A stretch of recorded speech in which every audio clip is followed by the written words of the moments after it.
स्वागत है दोस्तों। आज की इस अपनी क्लास में हम हिंदी के एक बहुत ही महत्वपूर्ण नाटक अंजू दीदी के बारे में जानेंगे। इसके महत्वपूर्ण तथ्यों के बारे में पढ़ेंगे। ये नाटक उपेंद्र नाथ अश्क जी ने लिखा हुआ है और उत्तर प्रदेश उच्चतर शिक्षा सेवा आयोग की असिस्टेंट प्रोफेसर परीक्षा के सिलेबस में ये नाटक लगा हुआ है। साथ ही यूजीसी नेट और तमाम जो प्रदेशों के आयोग हैं वहाँ भी असिस्टेंट प्रोफेसर की परीक्षा में ये नाटक देखने को मिलता है। तो इस नाटक के बारे में, इसके मूल भाव के बारे में हम आज पढ़ेंगे। तो शुरू से अंत तक बने रहिए क्योंकि बहुत ही महत्वपूर्ण बातें अंत तक आपको मिलेंगी। चैनल को सब्सक्राइब कर लीजिए, वीडियो को लाइक कर दीजिएगा और टेलीग्राम और व्हाट्सएप ग्रुप का लिंक आपको डिस्क्रिप्शन बॉक्स में मिलेगा, ज्वाइन कर लीजिए ताकि हम जुड़े रहें। देखते हैं इस नाटक के बारे में महत्वपूर्ण तथ्य क्या है। सबसे पहले ध्यान रखिए कि इस नाटक का जो प्रकाशन वर्ष है वो सन 1955 ईस्वी में है। इस नाटक की जो भूमिका है वो कथाकार कमलेश्वर जी ने लिखी हुई है, जो वर्तमान रूप में हम सभी छात्रों के पास मौजूद है। उसमें भूमिका कमलेश्वर जी ने लिखी हुई है। इस नाटक के प्रमुख पात्र कौन कौन से हैं उसे देख लीजिएगा कि अंजलि जो पात्र है वही अंजू दीदी है, इसे ध्यान रखें। इनके पति का नाम इंद्र नारायण और इन्हें ही नाटक में वकील साहब करके पुकारा जाता है कई जगह।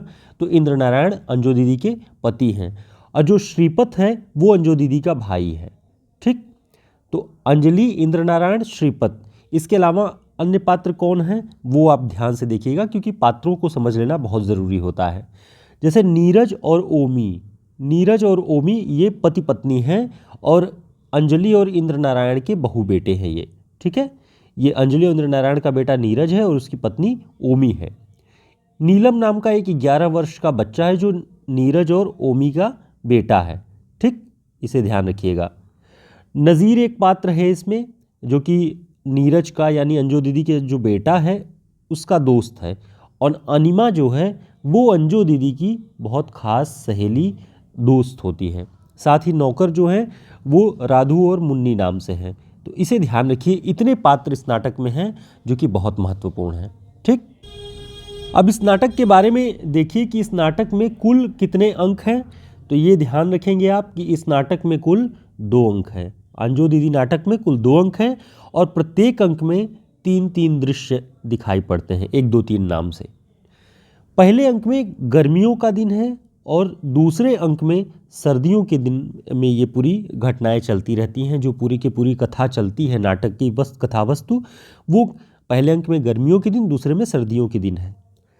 अंजू दीदी नाटक का जो पहला अंक प्रकाशित हुआ पुस्तक के आधार पर जो तथ्य मिलते हैं वो 30 जनवरी 1954 को कहाँ हुआ? बम्बई के हिंदी विद्यार्थी मंडल द्वारा सेंट जेवियर्स कॉलेज में अभिनीत किया गया सन 1954 में 30 जनवरी को। और इसके निर्देशक कौन थे? सत्येंद्र सरत, इसे ध्यान रखिएगा। अगले जो इसका मंचन जो आगे हुआ वो इलाहाबाद के लक्ष्मी टॉकीज में हुआ। इलाहाबाद के लोग जानते होंगे लक्ष्मी टॉकीज कहाँ पे है। तो लक्ष्मी टॉकीज में रंगभूमि मंच के द्वारा 22 जनवरी 1956 में खेला गया और इसके निर्देशक राज जोशी थे। ठीक, तो ध्यान रखिएगा। और इस नाटक में जो इसके निर्देशक राज जोशी हैं वो बनते हैं श्रीपत इस नाटक में। ठीक है, ये भी ध्यान रखिएगा साथ में। अब हम नाटक के बारे में महत्वपूर्ण तथ्य देखते हैं कि इस नाटक की कथा वस्तु क्या है, किस विषय को आधार बना करके लिखा गया है, क्या इसका मूल भाव है, वो भी हम इसमें देखेंगे। सबसे पहले देखते हैं कि अंजू दीदी जो ये नाटक है ये एक अभिजातीयता के बोध से ग्रस्त व्यक्ति और परिवार की कहानी है, उससे जुड़ा हुआ है। यानी अभिजात्यता का बोध क्या है? सफाई, स्वच्छता, ये बहुत ज़रूरी चीज़ है हर मनुष्य के जीवन में। लेकिन ये जो एक इलीट रूप में जब ये आता है, अभिजातीय रूप में आता है, तो ये एक सनक हो जाता है। ये एक इस स्टेटस मेंटेन करने के लिए जब हमेशा कोई सारी ज़रूरी चीज़ों को, संवेदनाओं को दूर करके केवल अपने स्टेटस के अनुकूल जो है अपने स्तर के अनुकूल आचरण करने के लिए बाध्य है और अपने परिवार के, समाज के दूसरे भी जो अन्य सदस्य हैं उन्हें बाध्य करता है, ऐसी जगह पे ये अभिजात्यता, ये सफाई, ये अनुशासन एक सनक और एक पागलपन की तरह पसरती चली जाती है, जो कि अपने आगोश में अपने सभी संबंधियों और परिचितों को लेता चला जाता है। इस नाटक की मुख्य पात्र अंजलि जो है यानी अंजू दीदी, अपने नाना जी से विरासत में मिले अनुशासन एवं नियंत्रित जीवन शैली में पूर्ण विश्वास या श्रद्धा रखती है। अंजलि के जो नाना जी थे वो उसी की तरह अनुशासन प्रिय और नियंत्रित जीवन शैली पर पूरी तरह विश्वास रखते थे और अंजलि ने उन्हीं का अनुकरण किया। उन्हीं के अनुकरण पर आजीवन वो पूरी तरह से नियमबद्ध तरीके से घड़ी की सुइयों की तरह अपने जीवन को एकदम नियमित और नियंत्रित करके चलना चाहती थी। आगे और देखेंगे कि पूरी के पूरे नाटक में कौन से महत्वपूर्ण तथ्य हैं। आप हमारे हिंदी साहित्य के शॉर्ट नोट्स को हमारे इस नंबर पे संपर्क के ऑर्डर कर सकते हैं। 170 पेज का पूरा नोट्स है, सभी प्रतियोगी परीक्षाओं के लिए आपके लिए बहुत ही उपयोगी होगा। हमने आपको बताया कि जो ये अभिजातीय बोध है, ये अभिजातीय बोध श्रेष्ठता को सिद्ध करने के लिए, बनाए रखने के लिए किस तरह से संवेदनाओं को कुंद करके केवल और केवल अनुशासन और नियंत्रण को ही मान्य देता है, वह इस पूरे के पूरे नाटक में दिखाई देता है। अब देखिए, अपने व्यक्तित्व में प्रचंड अनुशासन के कारण वह क्रूरता का भी रूप लिए हुए है। उसकी अनुशासन प्रियता सनक की हद पार कर जाती है। बच्चन सिंह ने अपने हिंदी नाटक पुस्तक में लिखा है कि यह अनुशासन प्रियता यांत्रिक होने के कारण परिवार के प्रत्येक प्राणी को पुर्जे के रूप में ढालती रहती है।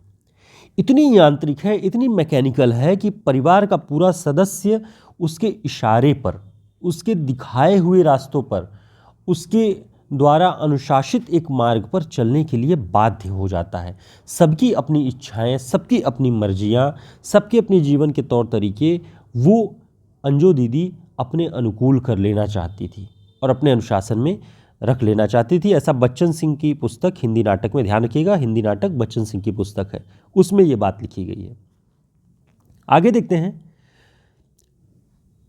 परिवार के सदस्यों को एक ही तौर तरीके से जीने के लिए बाध्य करने को अंजू दीदी की प्रवृत्ति सभी को घड़ी की सुइयों की तरह नचाने जैसी है। वह कहती है, ध्यान रखिए, इससे अंजू दीदी का कैरेक्टर आपको समझ में आ जाएगा कि वो कितनी अनुशासित और अनुशासन की सनक की हद तक वो पहुंच जाती है। वो कहती है कि जीवन एक महान घड़ी है, प्रातः संध्या उसकी सुइयां हैं जो नियमबद्ध एक दूसरे के पीछे घूमती रहती हैं। मैं चाहती हूँ मेरा घर भी घड़ी की तरह चले और हम सब उसकी सुइयां बन जाएं।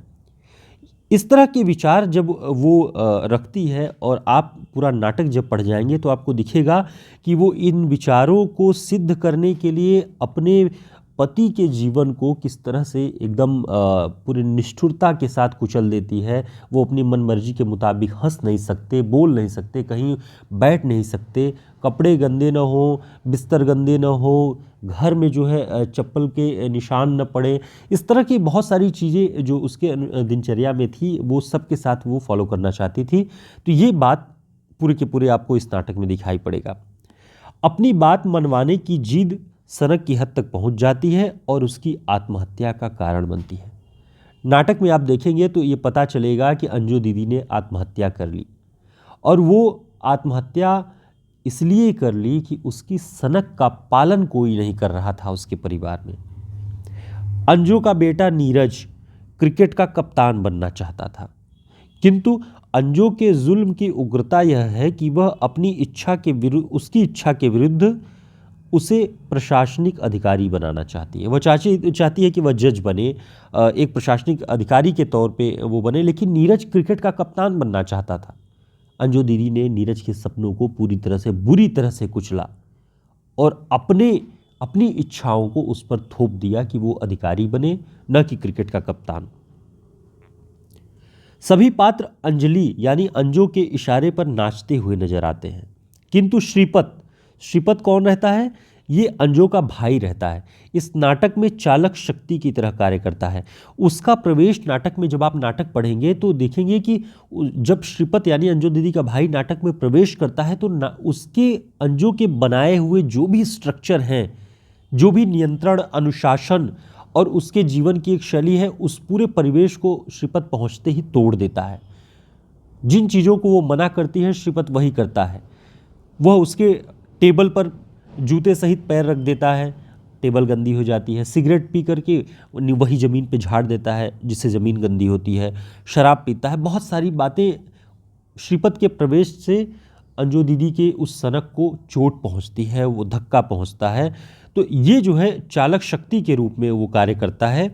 कमलेश्वर जी इसी पुस्तक की भूमिका में, इस नाटक की भूमिका में लिखते हैं कि श्रीपत वह प्रवृत्ति मूलक टेंडेंसियस पात्र है जो अंजू की असंगतियों और सनक के भ्रम को तोड़ने के लिए एक दर्शन लेकर नाटक में अवतरित होता है।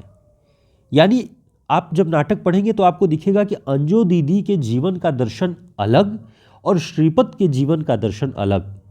दोनों तरह के, एक फक्कड़ जीवन श्रीपत का जो कि साफ सफाई और इस तरह की चीज़ों की सनक को बहुत ज़्यादा नहीं मानता। दूसरी तरफ अंजू दीदी जिसके लिए ये सब चीज़ें बहुत मायने रखती हैं। दोनों के जीवन का दर्शन आमने सामने होकर के इस नाटक में टकराता है। आगे देखते हैं नीरज, जो कि अंजू दीदी का, इंद्र नारायण जी का, दोनों का बेटा है। उसका सपना क्रिकेट का कप्तान बनना था, जिसे उसकी माँ ने पूरी तरह से ख़त्म कर दिया, नहीं पूरा होने दिया। उसके सपने को माँ के कारण वो पूरा नहीं कर पाता। उसी सपने को वह अपने पुत्र से पूरा होता देखना चाहता है, जबकि उसकी पत्नी ओमी उसे कमिश्नर बनाना चाहती है। अब आप यहाँ देखेंगे इस नाटक में पेरेंटिंग का वो रूप भी दिखेगा जहाँ पे माँ बाप अपनी अपनी इच्छाओं के अनुरूप बच्चों को, अपनी संतानों को अलग अलग पदों पर, अलग अलग क्षेत्रों में आगे बढ़ता हुआ देखना चाहते हैं। लेकिन बच्चा क्या चाहता है, उसकी संवेदना का, उसकी इच्छा का कोई महत्व नहीं होता। अब वहाँ नीरज जिन परिस्थितियों में क्रिकेट का कप्तान नहीं बन पाता अंजू दीदी के सामने, वैसे ही उसका बेटा नीलम कवि बनना चाहता है, लेकिन पिता का सपना है कि वो क्रिकेट का कप्तान बने और माता का सपना है कि कमिश्नर बने। वही परिस्थिति जो नीरज के सम्मुख उपस्थित हुई थी, वही इन दोनों ने अपने बेटे नीलम के सामने पैदा कर दी। इसके बारे में कमलेश्वर जी लिखते हैं कि यह है क्या चीज़।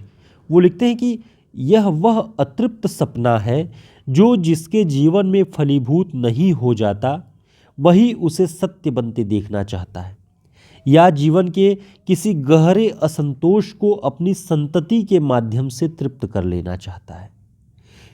अगर पिता क्रिकेटर नहीं बन पाया तो बेटे को बनाना चाहता है, माँ अगर शिक्षक नहीं बन पाई तो बेटे को बनाना चाहती है। इस तरह के सपनों के भीतर जो औलादें पैदा होती हैं, जो औलादें आगे बढ़ती हैं, वो अपने मुक्त विचारों से जीवन में आगे नहीं बढ़ पाती, अपना रास्ता खुद नहीं बना पाती, अपने इच्छा के रास्ते, बल्कि उसे रौंदे हुए रास्ते ही मिलते हैं। इस तरह से ये नाटक अंजू दीदी के जो सनक थी, जो उसकी इलिटनेस थी, जो बोध था जिससे वो ग्रस्त थी, उसका परिणाम उसकी तीन पीढ़ियों को भुगतना पड़ता है। उसका बेटा नीरज और नीरज के भी बेटा जो नीलम है, उन सब के ऊपर, साथ ही अंजू दीदी खुद भी इस जो एक तरह से रूढ़ बोध है उसका शिकार होकर के आत्महत्या का शिकार होती है। तो ये पूरा का पूरा नाटक बहुत ही दिलचस्प है। इस मामले में विसंगतियों को उभारता है, जो कि आजकल के समाज की एक सच्चाई भी बनती जा रही है। उम्मीद है आपके लिए ये क्लास अंजू दीदी नाटक को समझने में काफ़ी हेल्प करेगी। अगर इससे जुड़ी हुई कुछ अन्य जानकारियाँ भी और या कोई प्रश्न आपके मन में हो तो आप कमेंट बॉक्स में ज़रूर बताएं, हम उसका जवाब देने की पूरी कोशिश करेंगे। साथ ही अगर आपको हमारा प्रयास, हमारे वीडियोस अगर पसंद आते हैं, सराहनीय है, तो लाइक ज़रूर करें, चैनल को सब्सक्राइब कर ले जो नए लोग हैं। फिर मिलेंगे एक नई वीडियो में, तब तक के लिए नमस्कार, शुभकामनाएं।